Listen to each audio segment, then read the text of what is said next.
I'm going to take you behind the scenes of my creative process to design a logo for a client. I'm going to walk you through an actual client, 5-Minute Travel, which is a new company, and we are going to design their new logo. A logo goes beyond just putting together some graphics and text in a pleasing manner. It represents your brand, and it needs to be given thoughtful consideration. I'm Vicki Wu, Marketing Guru, and beyond my 30 years of experience in marketing and branding, I'm a fine artist, having learned from professional artists at an early age and later expanded into digital design. I understand the psychology of colors and how certain design elements can evoke feelings and emotions, and how that can relate to represent a brand. The first thing I do when working with a client on a logo is ask them some questions.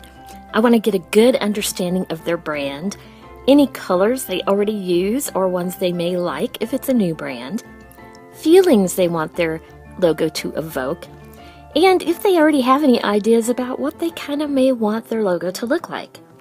One of the first things I do is some research online. I want to get an overall idea of some trends in the industry.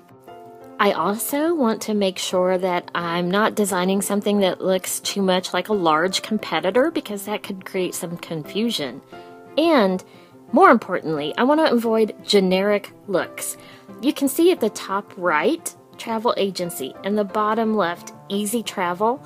These are generic templates, and so I would not want my logo to look anything like those. I also carefully consider colors. Researchers have found that up to 90% of snap judgments made about products can be based on color alone. Exactly which color you choose isn't as important as consumers feeling that the color is appropriate to the product or service. Fonts play another consideration. I obviously wouldn't want to use a really rugged font with something that was meant to be light and feminine. Similarly, I wouldn't want to do a very bold font on something that would look much better with a thin line. I start by grabbing a pencil and paper and sketching out some ideas. Since I was a fine artist from a very young age, this is what I'm most comfortable doing, and I find I can jot some ideas down much quicker than when I try to do it digitally.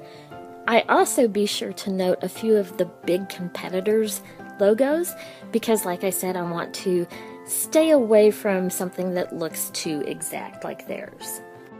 I give each client at least 2, but no more than 3 initial mock-ups. After my sketching brainstorming, I pick the 2 to 3 that I like best and want to work with, and I usually choose ones that do not look too much alike. I don't pick just any 2 that I like. I go through and look at ones that will reproduce well in any color, including black and white, and that can be enlarged or shrunk without losing detail.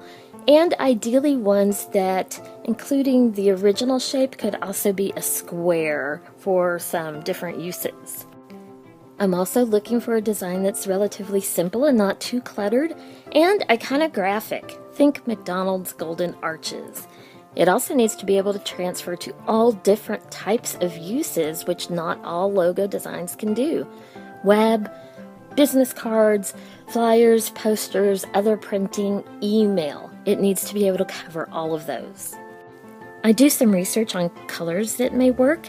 In this case, I found a travel destination photo that I thought had some really beautiful, vibrant colors, and I was especially interested in the blue and green, which really tie into travel well.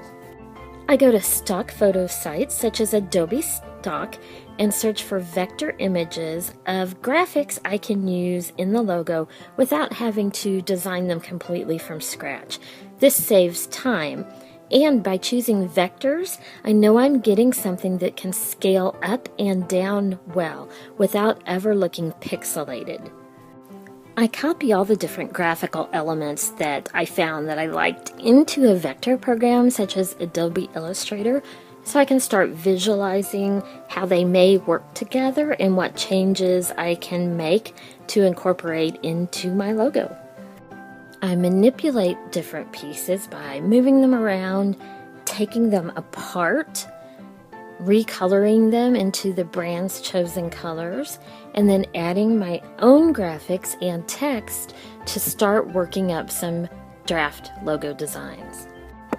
I do a quick mock-up of the couple of versions that I chose.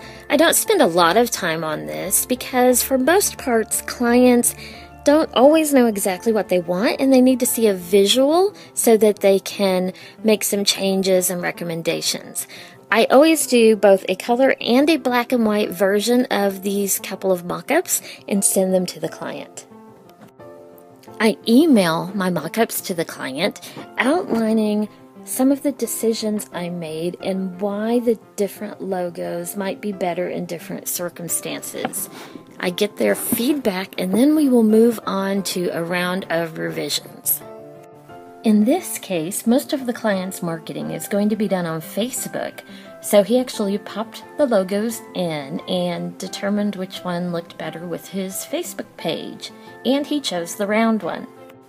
After review, we made a couple of minor changes and then presented the final version of the logo. We smoothed out some of the lines from the mock-up, which is pretty common.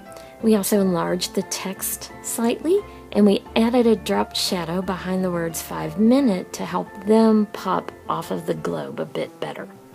I then carefully determined different file types that the client will need and present a selection including square versions, those without a background, and an EPS vector file. I also be sure to include both color and black and white, and I zip them all up in a file and send them on their way. This was a quick overview of the design process.